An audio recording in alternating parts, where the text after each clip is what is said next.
Hello, I'm Jody Wolf. You're watching Expoz, December 21, 2016 at 11 p.m. Birmingham. Topic, two things, Soros slash Iraqi Dinar. I cannot find George Soros. I don't know. I can't find it. I can't find it on the internet. I'm going to keep looking, and I believe I just hadn't looked in the right place. And the only thing that makes me feel that he may have died is the fact that his son Robert hates his dad and is talking openly and calling him. And I figured out, I believe, what he was saying on the blog I did last night. Like, Jesus, does he think I'm that stupid to believe that? And I'm in agreement with that.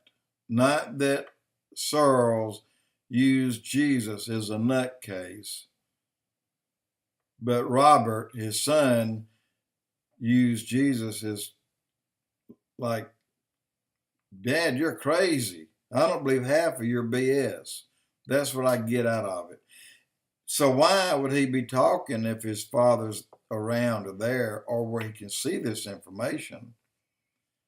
Well, I don't know. Maybe he's always talked that way. If I had an idiot father, I would too. But let me tell you, this is Wednesday?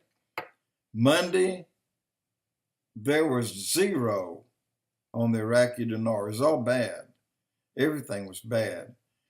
Then yesterday evening, last night after I did the blog, I looked it up, and it seemed to be picking up a little bit. But today there has been a huge change from Monday till today. And let me tell you about some of that. First, I'm going to tell you what Adam Montana said. He said that he has seen many articles stating there's 30 trillion dinar in chunky cash under the mattress inside Iraq. How is it possible for the CBI to increase the dinar exchange rate with 30 trillion inside Iraq? And at first I'm thinking that can't be possible, but hell, it can't. It can. Because if Iraq has 30 trillion and they increase the value to $1, then Iraq has $30 trillion. And for them to get more of it, this is what Adam Montana is saying. The figure gets thrown around a lot, but there's no way to prove or know who has that physical cash or where it actually is. Regardless, he said, I can put that worry to rest very quickly. How much of that money is in large bills? He said, a lot. And how quickly can the CBI declare large notes null and void? He said it can be done in 30 days. Part two, now of that 30 trillion in cash that's floating around, how much of that is held by people who are wanted for crimes? How much of it is simply lost or destroyed or out of the country or held in a safe somewhere and simply will not be able to be cashed? Before the large notes are declared dead, that's when he said how much can be cashed before the large notes can be declared dead. So he's talking about only about 50% of it.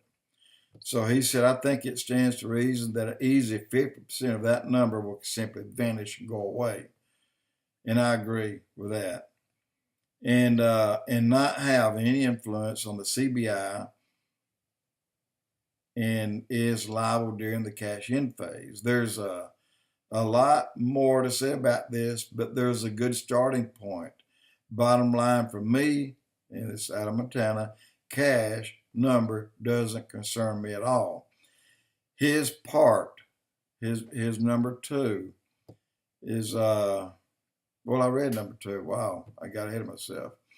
Okay, there's a guru, Ray. Everything in Iraq is looking extremely well and moving right along. On Monday, 2 banks were now buying and selling dinar.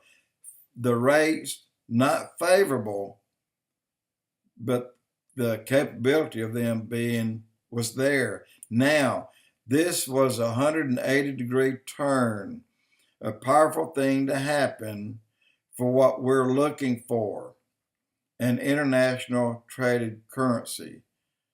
That needed to take place. Now, just look, and he said this, just looking for the exchange value to change sharply. This is a strong indication. Then he says now 5 banks and probably 6 banks has come online in buying and selling Iraqi dinar. He said we've checked and rechecked these 5 banks. Current window, yes. These banks have information circulating to them to be ready to exchange to customers before Christmas, if not by Christmas. I don't believe either of the two. And I expect 1 or 2 days after Christmas. I don't expect that either. And he said we waited for it to be international. For all intent and purposes, this is done. And now we're waiting on the rates. Well, he's right about that, because if you have this currency to go international, people start buying it, then you're going to see the price start changing sharply. Today at the window, you may pay $1,100 for $1 million. Next Tuesday, 1 day later, you may see that number change from $1,200 for $1 million to $1,500 for $1 million, and then 1 day later, $2,000 for $1 million, and then a week later, $20,000 for $1 million. This is what's going to happen when it trades seriously to get the price up, and it will. Look how many people go and spend $25 hoping for 25-cent improvement or take on that $25 investment, and they bought 100,000 shares. Well, they'll sell it and they just make quick money. This is the same thing right here. People who will get up to pay $25,000 for $1 million will turn around and sell it in 2 days and double their money. So and I'm going to tell you why they think it's going that way. And you'll understand it in these 2 blogs right here. The first one is News Hound Guru Loop. New Guru, he's a new man. The World Bank, this article, World Bank, Iraq described a world's richest nation on earth. Quotes, description of the World Bank, Iraq, one of the richest countries in the world on the face of the earth. What's the difference? Iraq is one of the richest countries on earth. Iraq has a huge potential. Iraq has the ability to pay its debts. And who said this? Middle East director of the World Bank.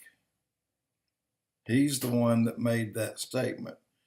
And then Guru said, boom, huge statement. I cannot recall a time where an official representative of the World Bank has ever come out and made a statement like this in the Middle East, and especially on Iraq. Now, here's what Adam Montana said before I read you the first 2 about the 30 trillion dinar. Adam Montana said this. Article, the World Bank, Iraq, describes a world's richest nation on earth. Even though there's no RV to report, I sure do love it when we get reminded that Iraq is truly one of the wealthiest countries in the world. Simply, their currency just needs to catch up. That's what I've got. That's what I'm hearing. That's what I just read. And I'm in agreement that Iraq will be, as I've been saying, the third wealthiest nation on earth, and is. They just don't know it yet. They have the oil and they have the surface gold. They don't have to mine for it. I mean, it's like open pit gravel mines in our country, open pit gold mine there. I mean, they got gold and a bunch of it, and other things that's worth a lot of money, that power grids, that bombs making, what they're looking for, the material. They have it. Iraq has it in their ground. Iraq can easily become the third richest nation on earth, since Trump is going to be our president. We'll go to number 2. If Hillary had come in, we would have dropped off the top 10. Trump coming in, we'll retain 2 because Israel's number 1. They always will be. In Iraq, as of today, they're number 3. That means that if we have a debt of what we have, and they have 30 trillion dinar, and they can triple that number, like Adam Montana said, they'll have to burn half of it if they got too much. But in the end, he said they can pay the bill. And this is what the people, the companies, and the countries who are sending companies in there expect. They want to be paid by Iraqi currency, not the American dollar. Iraq cannot depend upon America, but yet we can go and just print up 30 trillion and give them. And that's what they've been doing with us. But Trump has a change that's underway now. It will be implemented. We will become wealthy without making money and with nothing to back it with. And I thank God for our new president, Donald Trump.